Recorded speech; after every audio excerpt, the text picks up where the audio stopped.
ఆంధ్రాకి మోడీ సర్కార్ 3 గిఫ్టులు ఇస్తోంది. ఒకటి అమరావతి ఇన్నర్ రింగ్ రోడ్ నిర్మాణం, ఔటర్ రింగ్ రోడ్డు నిర్మాణం. నితిన్ గడ్కరీ దానికి ఓకే చేశారు. పాత ఏదైతే మాస్టర్ ప్లాన్ ఉందో అది అప్రూవ్ చేశారు. తద్వారా నెంబర్ 1 అమరావతి ఎన్ని వేల కోట్లు అవుతుందో అంత కేంద్రం పెట్టుకుంటుంది.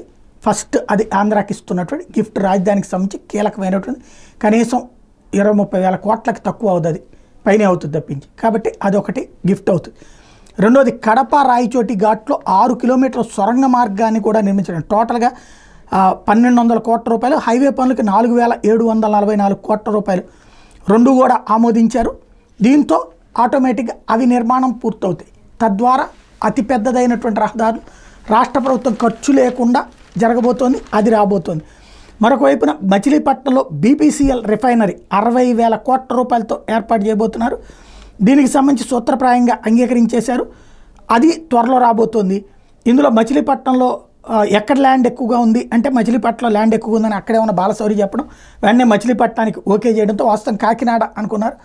కాకినాడ బదులు మచిలీపట్నంలో చూపెడతామన్నారు. దాంతో మచిలీపట్నంలో రిఫైనరీ పెడుతున్నారు, బీపీసీఎల్ రిఫైనరీ. దీని ద్వారా అక్కడ భారీ ఎత్తున ఉపాధి అవకాశాలతో పాటు 60,000 కోట్ల రూపాయలు పెట్టుబడులు. ఈ 3 కూడా కేంద్ర ప్రభుత్వం మోడీ సర్కార్ ఆంధ్రాకి ఇస్తున్న గిఫ్ట్లు.